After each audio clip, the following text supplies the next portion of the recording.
உலகெங்கிலும் உள்ள doctor plus நேயர்களுக்கு வணக்கம். யாரால நீண்ட நேரம் செக்ஸ் பண்ண முடியாது? ஒன்று ரொம்ப பதட்டத்தோட நீங்க இருந்தீங்கன்னா விந்து சீக்கிரம் வந்துடும். இது ரொம்ப ரொம்ப காமன். சில நேரங்களில் தொட்ட உடனே விந்து வர்றவங்க இருக்கிறாங்க. சில பேருக்கு ஜெனட்டிக்காக ஜீன்லே பிறவியிலேயே பிரைமரி ப்ரீமெச்சூர் எஜாகுலேஷன் ஒரு கண்டிஷன் இருக்கு. அவங்க எப்போதுமே அவங்க ஒரு 15 வயதுல இருந்தே எப்போதுமே விந்து சீக்கிரம் வெளியேற்றுறவங்களா இருப்பாங்க. ஒரு நிமிஷத்துக்குள்ள வந்துடும்.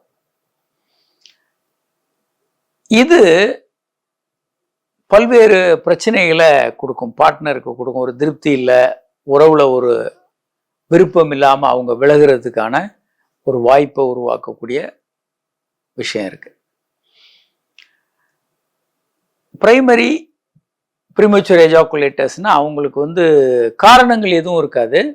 ஆனால் எதுவுமே இல்லாமல் அவங்களுக்கு எப்போதுமே அப்படி இயல்பாகவே சில நொடிகளில் விந்து வந்துடும். சில நேரம் நாங்கள் பேஷண்ட்டை படுக்க வச்சுட்டு க்ளவ் போட்டு ஆணுறுப்பை தொட்ட உடனே விந்து வந்துடும். சில நேரம் ஸ்கேன் பண்ணும்போது விந்து வந்துடும்.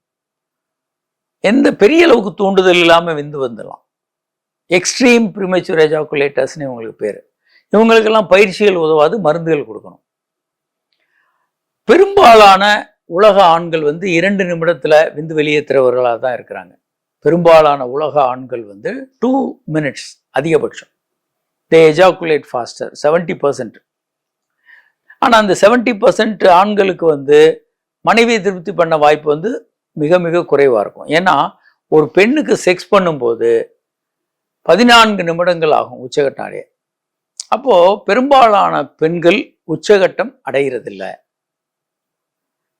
இது அவங்களுக்குள்ள ஒரு உறவையும் பாதிக்கும், மனதையும் பாதிக்கும், பல்வேறு குழப்பங்களை கொண்டு வரும். பெண் ஆண் செக்ஸுக்கு கூப்பிடும்போது பெண் வேண்டாம் இப்போதானே பண்ணோம், எனக்கு அது நேரம் இல்லை அது இல்லைன்னு ஏதாவது தள்ளி போடுறதுக்கான வாய்ப்புகள் இருக்கு.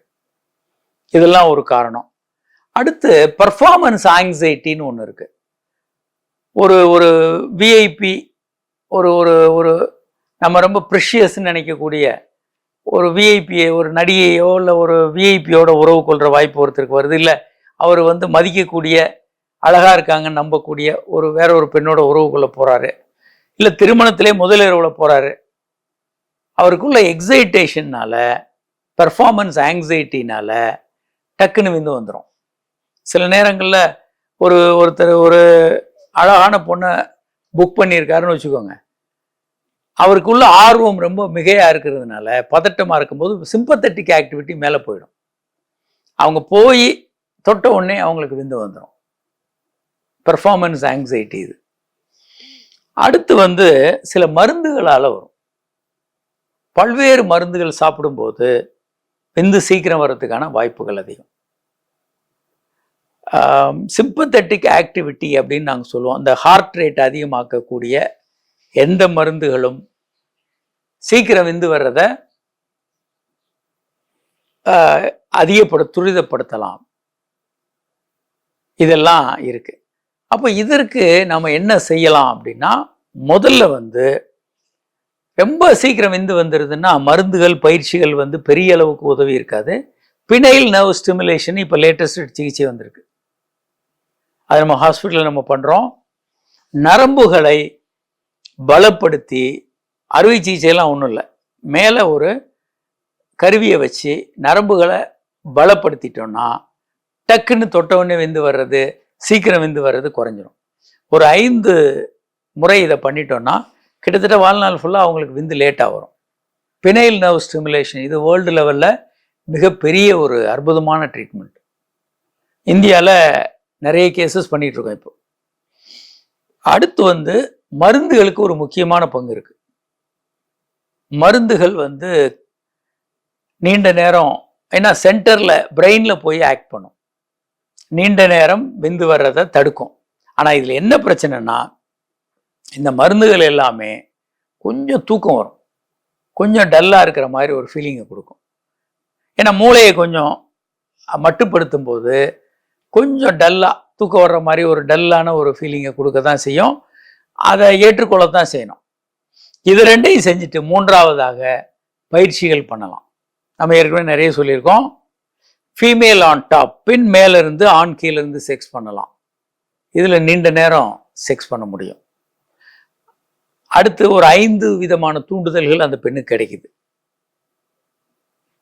கிளைட்டோரிஸை பெண் ஆண் மேல தேய்க்கலாம். ஆண் உறுப்பு பெண் உறுப்புக்குள்ள இருக்கு. 2 கைகளையும் 2 மார்பகங்களை தூண்டலாம். ஒரு பக்கம் வாய் வலிச்சு அந்த மார்பு காம்புகளை தூண்ட முடியும். இந்த 5 தூண்டுதல் வேற எந்த பொசிஷன்லையும் கிடைக்காது.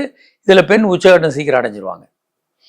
அடுத்து ரொம்ப எளிமையான ஒரு விஷயம், நீங்க ஒரு தடவை உச்சகட்டம் அடைஞ்சிடுறீங்க, அது விந்து சீக்கிரம் வந்தாலும் லேட்டா வந்தாலும் உச்சகட்டம் தான். இப்போ பாக்கி இருக்கிறது உங்க பார்ட்னர் மட்டும்தான். உங்களுக்கு விந்து வந்துருச்சு, விரப்பு குறைஞ்சிருச்சு. ரொம்ப எளிமையானது, உங்க நாக்கு இருக்கு, விரல் இருக்கு.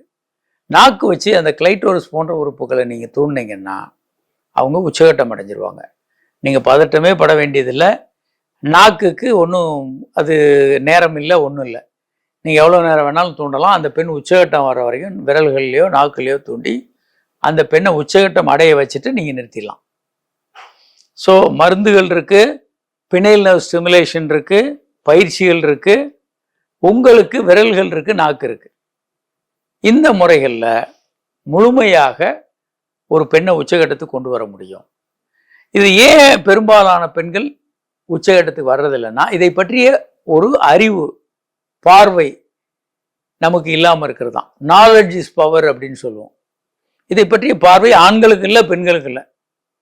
2வது, நாலேஜ் இஸ் பவர்ன்றது கூட உண்மை இல்லை. செயல்படுத்தக்கூடிய அந்த அறிவு தான் உண்மை. தெரிஞ்சு வச்சுக்கிட்டு எதையுமே செய்யாமல் இருப்பாங்க. பெரும்பாலான ஆண்கள் இதெல்லாம் நம்ம டிவியில் பேசுகிறோம், கேள்விப்பட்டிருப்பாங்க, செய்ய மாட்டாங்க.